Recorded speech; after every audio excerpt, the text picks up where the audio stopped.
Hola, ¿qué tal? Esto es How to Spanish Podcast. Yo soy David. Y yo soy Ana. En este episodio queremos hablarte sobre comida mexicana que realmente no es mexicana. How to Spanish podcast is designed to help Spanish students improve their listening and vocabulary skills, and it's made possible thanks to our Patreon community. By joining the community, you can access the vocabulary guide and interactive transcript, bonus episodes, and monthly activities to practice your Spanish. If you would like to join the experience, go to patreon.com/howtospanishpodcast. ¿Qué es lo más mexicano en lo que piensas cuando piensas en comida mexicana? Súper fácil. Hay muchísimos platillos, pero hay uno que creo que recientemente, podríamos llamarle, se ha vuelto un estandarte de la comida mexicana, ¿no? Son los tacos y sobre todo los tacos al pastor, ¿no? Entonces piensas en México y piensas español, tacos, no sé, pero tacos seguramente está hasta arriba de la lista. Así es. Entonces, el día de hoy vamos a hablar justamente un poquito de los tacos al pastor, pero otras cosas que se nos hizo interesante pensar cuál era el origen de estos platillos y realmente descubrimos que hay varios platillos que aparentan ser muy mexicanos, pero que realmente tienen un trasfondo en otras culturas, otros países. Y bueno, finalmente todas las culturas y lo que somos hoy en día, lo hemos dicho en variedad de episodios, es la mezcla, ¿no? La mezcla de muchas cosas que han pasado durante muchos años y pocas cosas podríamos decir que son puras, entre comillas, Claro. si es que existe algo así. Entonces, la comida no es la excepción, ¿no? Y como tú sabes, en este podcast, en este canal, nos encanta hablar de la cultura mexicana porque creemos que la cultura es una parte súper importante del lenguaje. Entonces, llevamos de la mano el lenguaje y la comida. Bueno, pues vamos entonces ya a comenzar con los tacos al pastor. Y cuando tenemos los viajes de inmersión siempre nos preguntan, ¿qué es pastor? No, bueno, pastor es la persona que cuida las ovejas. Claro. O la persona que cuida las ovejas en sentido de personas que van a una iglesia, ¿no? Eso también es el pastor, al menos en la fe cristiana. En otras religiones tiene otros nombres, ¿no? Exactamente. Pero los tacos al pastor son principalmente de cerdo. Son los que puedes ver en un trompo, que es como un triángulo invertido que hay en las taquerías. Y tú ves al taquero cómo levanta la mano y corta de ese trompo la carne y hasta arriba casi siempre hay una piña. Y entonces al taco de pastor o al taco al pastor se le pone la carne y encima un poquito de piña. Entonces eso es así como lo clásico, así es como se come. Pero ¿cuál es el origen? No tiene nada que ver con México. Pues sí, el origen justamente es un origen árabe. De hecho, hoy en día en Ciudad de México hay algunos restaurantes árabes en donde puedes ver, digamos, lo que era el original de donde se tomó, que se llama shawarma y viene del Líbano, ¿no? Este platillo o este tipo de taco, porque también utilizan un tipo de que ellos le llaman pan, pero parece un... Pampita, es como una tortilla de harina. Exactamente.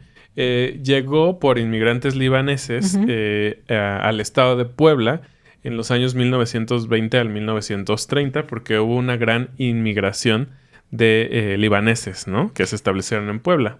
Y es de esos detalles de historia que a menos que vivas en Puebla no sabes, ¿no? O sea, yo no tenía ni idea de esto, que específicamente en Puebla sucedió esta inmigración y de allí lo trajeron.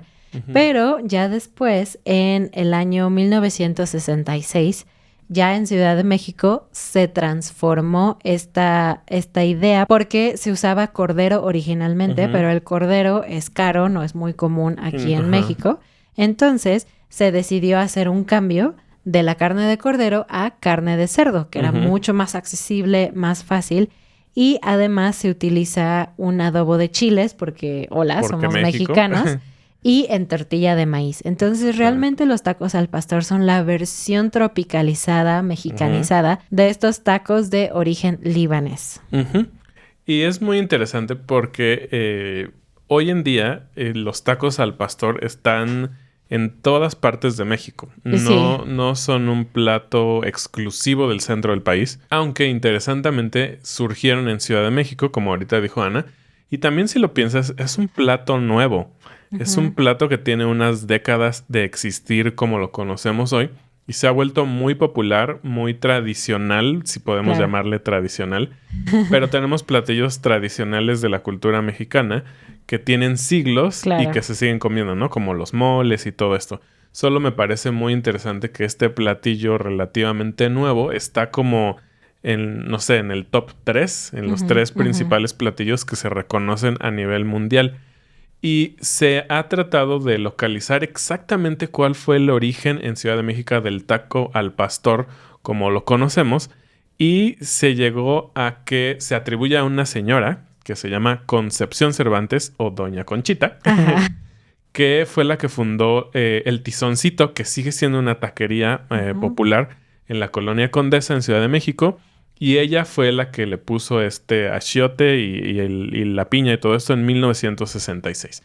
¿Pero por qué se le llama taco al pastor? Y dicen que se llama así porque en el original, del Líbano, era una profesión o un oficio muy común el ser pastor de ovejas. Y de ahí viene, ¿no? Exacto. Entonces, por eso es al pastor. Aunque si tú llegas con un mexicano y le dices, oye, ¿cuál es el origen del taco al pastor y por qué se llama así? No sabemos. Simplemente nos lo comemos y ya.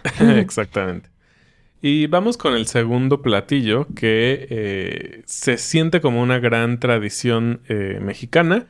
Aunque creo que sí, mucha gente tiene alguna idea de que es español. Pero tampoco. Así que vamos primero con el nombre. ¿Qué es este platillo? Los churros. Churros. ¿Alguna vez has comido churros? Déjame decirte que realmente en nuestra ciudad, en Querétaro, yo creo que tenemos los mejores churros. De los mejores, sí. En un lugar súper específico. Que si vienes al viaje de inmersión, es vas a conocerlo. de nuestra guía turística de comida. Exactamente. Pero los churros son un postre muy popular. Hay lugares, nosotros somos de Ciudad de México, y hay lugares en Ciudad de México en donde es un lugar específico, especial para churros, ¿no? Por ejemplo, el Moro, que está en el centro y en otras partes de Ciudad de México. Pero la verdad es que puedes encontrar churros hasta en las tiendas de la esquina, ¿no? Muchas veces tienen un paquete de churros y te venden una pieza o algo así. Y, por ejemplo, en Coyoacán, en el centro, hay también muchos lugares de churros que incluso te los pueden dar rellenos de algo. Pero bueno, me estoy adelantando. ¿Qué es un churro? Bueno, un churro es harina de trigo que se hace en forma de estrella y se dispara, o no sé cómo expresarlo, en una máquina que los pone en aceite muy caliente y fríe esta harina tanto que se vuelve crujiente y rígida, ¿no? Obviamente un pan puede ser suave, pero la idea de es que tiene tanta temperatura el aceite que se vuelve rígido. Pero por dentro es suave. Y encima se le pone azúcar, un montón de azúcar. Y canela. Ese es como el churro tradicional. Pero también se pueden hacer rellenos, como yo te dije, entonces lo hacen más gordito para que en el centro puedan poner alguna cosa dulce, chocolate, cajeta, cualquier cosa así. Y mucha gente cree que son mexicanos, sobre todo porque tiene esta ch, y muchas cosas mexicanas tienen la ch, ¿no? Churro. Pero la gente que más ha estudiado dice que viene realmente de España, ¿no? Y nosotros pensábamos eso. Que eran españoles porque es un platillo que se come o se conoce mucho en España también. Entonces creíamos que era de España, pero resulta que realmente hay una conexión más atrás, una conexión con China. Y esto fue porque marineros portugueses llegaron a China y conocieron el youtiao, espero haberlo dicho bien. Youtiao, creo. Y que justamente es una masa frita que se servía por pares, ¿no? Entonces, cuando lo llevaron a la península ibérica, Portugal, España están muy cerquita, la receta se cambió y se hizo esta forma de estrella que te mencionaba, ¿no? Y se cambió la sal por azúcar. Entonces lo volvieron algo dulce. Pero hay otra teoría, la teoría de los pastores. Y esta es que pastores españoles, otra vez pastores españoles, inventaron la masa porque era muy fácil de freír en las montañas, que era donde trabajaban, y que el nombre provenía de un tipo de oveja que se llama la oveja churra. Y sus cuernos tienen una forma como redondeada, como Similar en espiral, a un churro. similar a un churro. Esa es otra teoría. Pero bueno, creo que nunca sabremos, como en muchas cosas, el verdadero origen. Pero lo que sí es un hecho es que no es un platillo mexicano y del cual muchos mexicanos estamos orgullosos. Y como un dato curioso de estos dos platillos que hemos hablado que son mexicanos, no mexicanos, el pastor y los churros, en este lugar de Ciudad de México que se llama El Moro, que se encuentra la primera sucursal en la Avenida Central, en el centro de Ciudad de México, venden una cantidad impresionante de churros, todo el tiempo están produciendo, pero el único platillo salado que venden, o al menos así cuando yo era niño, no sé si tienen un menú más grande, era pastor. Vendían pastor, tortas de pastor en el local, en ese local como en un costado. Entonces es interesante que tenían estos dos platillos. Qué interesante. Y el que sigue me rompe el corazón. Sí. Si nos conoces, sabes que David es súper taquero y yo, Ana, soy súper panera. Me encanta el pan.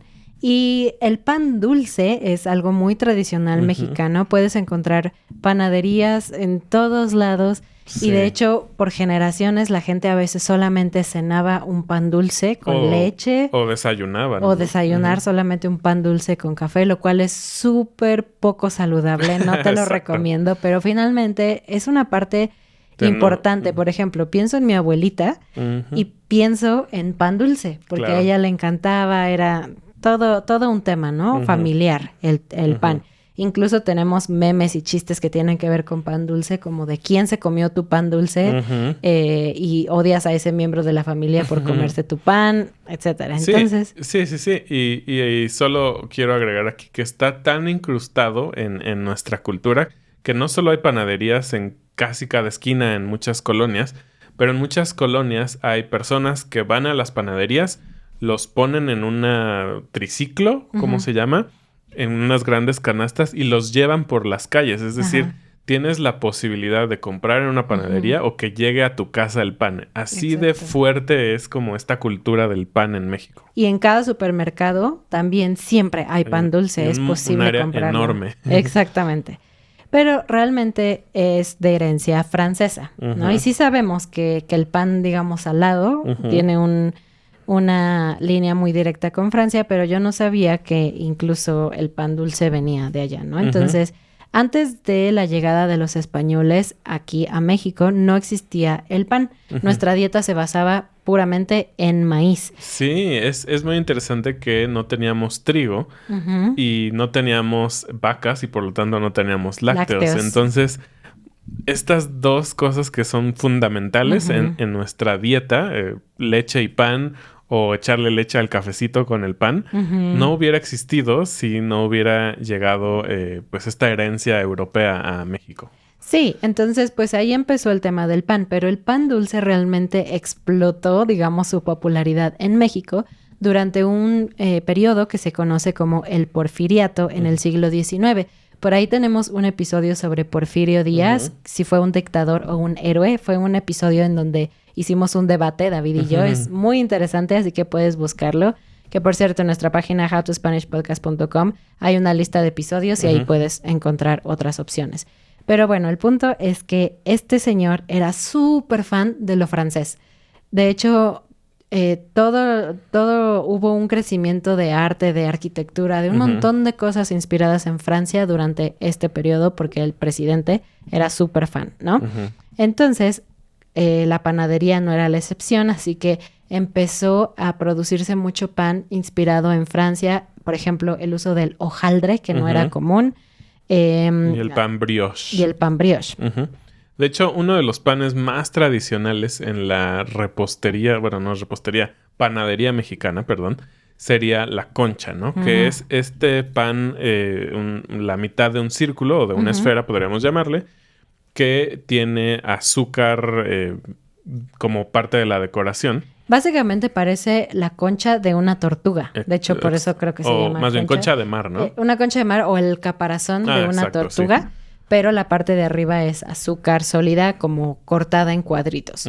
Pues este pan que es súper popular en cualquier ciudad, pueblo chiquitito vas a encontrar conchas.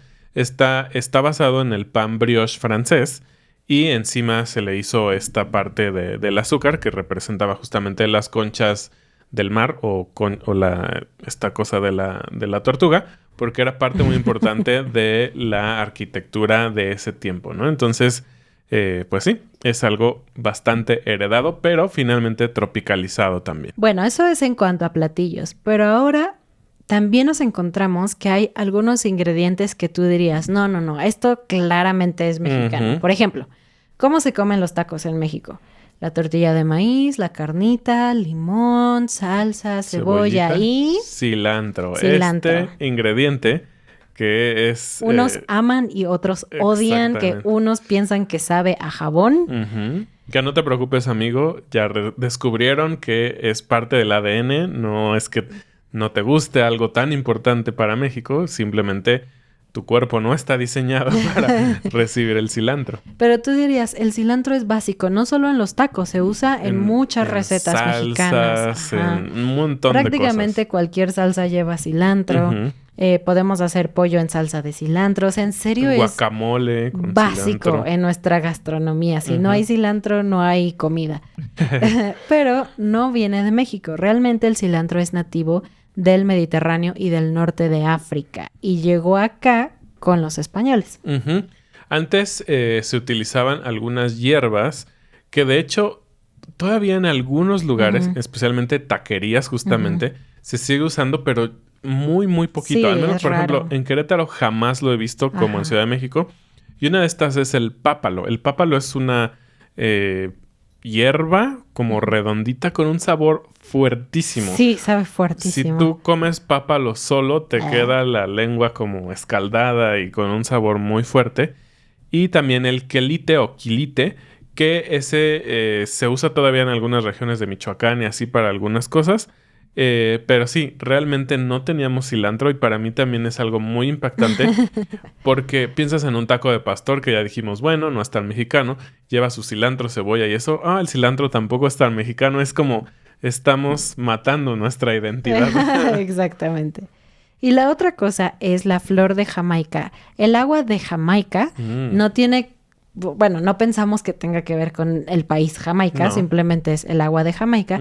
Es también clásica, así el día de la independencia en donde comemos puras cosas mexicanas, siempre hay agua de Jamaica, ¿no? Es clásica. Sí, el agua de Jamaica y agua de horchata en un montón de restaurantes caros y muy de la calle y lo que quieras, son tradicionales, forman parte de nuestra, pues sí, de nuestra dieta, ¿no? Ajá, y viene de la flor de Jamaica. Es una flor roja que en otros lugares se conoce como hibiscus. Hibiscus.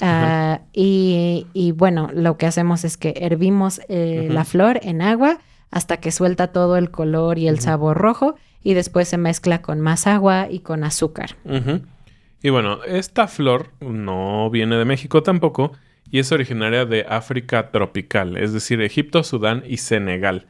Y llegó a México después de que llegaron los españoles a través de los viajes que venían de Asia a través de las Filipinas y que llegaban al puerto de Acapulco. Que también tenemos un episodio sobre la conexión de México y Filipinas. También fue muy interesante.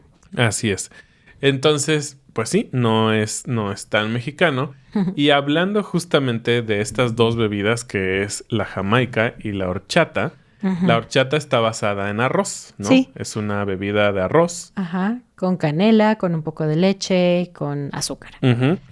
Pues resulta que... Pues tampoco, porque el arroz no viene de México. El arroz llegó en el siglo XVI durante estas rutas comerciales que había con Asia. Entonces, pues sí, no era muy común para nosotros el arroz y ahora lo consideramos como parte básica de nuestra gastronomía también. Exactamente. Obviamente, en muchísimas culturas hay platillos de arroz de diferentes maneras, pero tenemos inclusive uno llamado arroz a la mexicana, ¿no? Que es este arroz que se cose, se fría y después se le pone jitomate y algunos vegetales que tiene un muy buen color, digamos, una muy buena vista.